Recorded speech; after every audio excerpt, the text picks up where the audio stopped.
All right, let's just jump right into it. Today we are talking about a genre of music that is, well, it's truly unique and, to be honest, pretty deeply unsettling. This isn't about catchy hooks or stuff you can dance to. Not at all. It's about taking an experience, this feeling of an absolute crushing void, and trying to turn that into sound. I mean, just think about that for a second. Music that's designed not to entertain you, but to actually make you feel the physical sensation of immense weight and just profound loneliness. This isn't just some fancy description, it's literally the mission statement for the sound we're about to break down. So you gotta wonder, right? What in the world would that even sound like? I mean, what kind of music could possibly capture that feeling of existential dread and the literal physical strain of being crushed at the bottom of the ocean?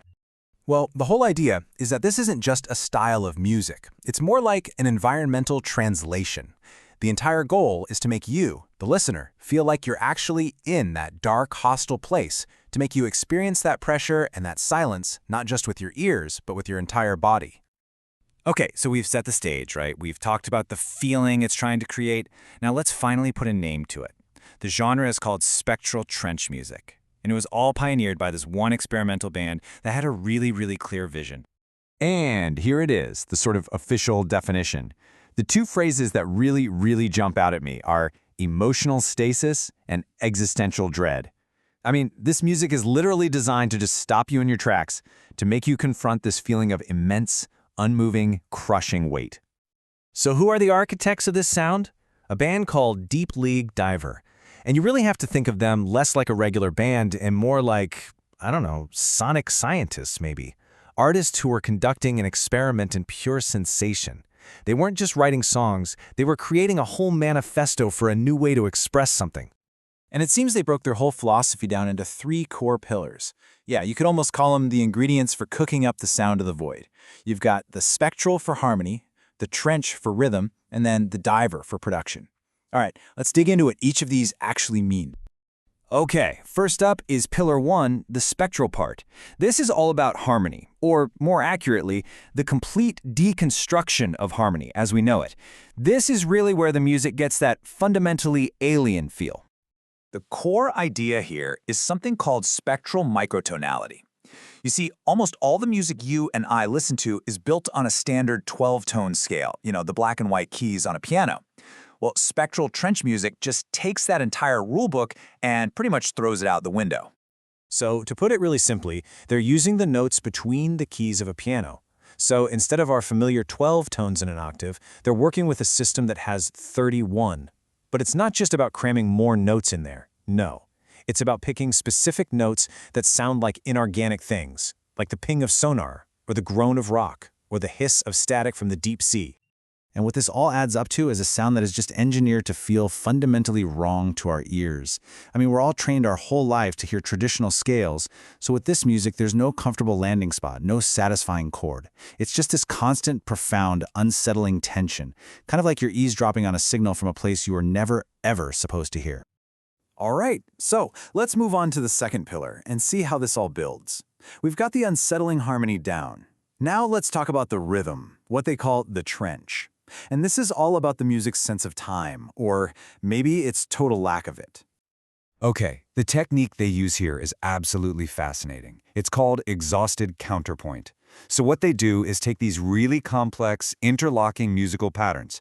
Think of something like a classical fugue where different melodies are all weaving around each other, but then they play it at an unbearable, almost torturously slow speed. And just how slow are we talking? Get this, between 20 and 40 beats per minute. Now, to put that into perspective for you, a calm, resting human heart beats at, 60 to 100 BPM? This music is moving at a pace that is fundamentally slower than being at rest. It's almost geological in its timing. You can just imagine the effect that has, right? When you slow down complex music to that degree, all the forward momentum is just gone. It creates this physical feeling of drag, of inescapable inertia. It's exactly like trying to walk through thick mud or molasses. You feel the effort, but you're making almost no progress. Okay, so we've got these alien harmonies and these exhausted rhythms. The final piece of the puzzle, the third pillar, is the diver. And this is the part that basically puts you inside the submarine. It's all about the production, how the music is actually recorded and mixed to create that super immersive claustrophobic feeling. Their whole philosophy here is called sub-acoustic fidelity, and the goal is to make the recording itself sound stressed, to make it sound damaged. It's supposed to sound like the microphones are about to buckle under the pressure, or like the signal is just barely reaching you from some impossible, unimaginable depth. And they use some really specific techniques to get this effect. First, you've got sub-bass pressure drones. These frequencies are so low you almost feel them more than you hear them, creating this physical vibration, like metal under stress. Then there's Haddle static, basically distorted noise that sounds exactly like a life support system that's about to fail. And then there's the most visceral part, mouth-gasping vocals. This isn't singing, it's the raw, desperate sound of someone gasping for air, a human struggling against this completely inhuman environment. So when you put all of these production tricks together, the music becomes physically impactful. It's 100% designed to make you feel trapped, confined, isolated. This is absolutely not background music. It is a full-on foreground experience. So after hearing all of that, I'm sure there's a very fair question that pops into your head. Why? Right? Why would anybody create music that is so intentionally challenging, so uncomfortable? What is the artistic point of all this?